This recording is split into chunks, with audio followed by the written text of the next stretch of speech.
মৰমৰ ছাত্ৰ-ছাত্ৰীসকল 2026 বৰ্ষত হ'বলগীয়া মেট্ৰিক পৰীক্ষাৰ সায়েন্স অৰ্থাৎ বিজ্ঞান এণ্ড ম্যাথমেটিক্স অৰ্থাৎ গণিতৰ প্ৰশ্ন কাকত বহুত টান হ'ব কনসেপ্ট বেস প্ৰশ্ন আহিব আৰু কিতাপৰ বাহিৰৰ পৰা প্ৰশ্ন আহিব পাৰে এই কথাটো কিন্তু মই নিজে কোৱা নাই এই কথাটো ইতিমধ্যে আসাম ষ্টেট স্কুল এডুকেশ্যন বোৰ্ডে এখন নোটিছৰ জৰিয়তে প্ৰকাশ কৰিছে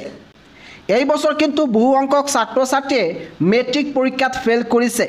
ইয়াৰ একমাত্ৰ কাৰণটো হৈছে এনেকুৱা ধৰণৰ সিদ্ধান্তৰ কাৰণে ইয়াতে কি কৈছে হে আলোচনা কৰিব বিচাৰিছো 8 নম্বৰত কোৱা হৈছে in the subject science and mathematics the questions or problems will be concept based which may not be directly from the text books তোমালোকৰ যি বিজ্ঞান আৰু গণিতৰ প্ৰশ্ন নাইবা প্ৰবলেমছ থাকিব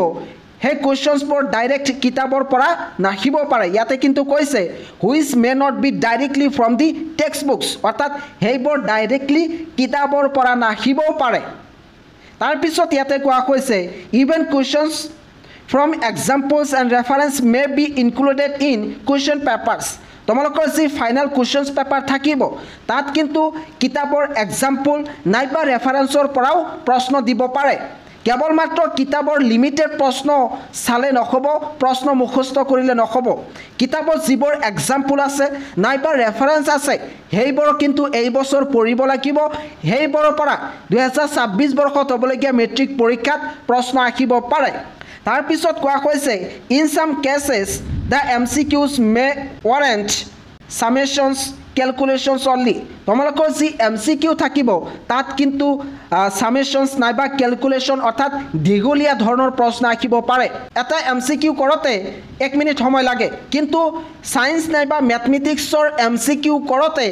2-3 মিনিট সময় লাগিব পাৰে কাৰণ তাত ক্যালকুলেশন কৰিব লগা হ'ব পাৰে গতিকে তোমালোকে চাব পাৰা যে 2026 বৰ্ষত হ'বলগীয়া মেট্ৰিক পৰীক্ষাটো অলপ টান হোৱাৰ সম্ভাৱনা আছে The questions will be based on the learning outcomes of the content of the subject.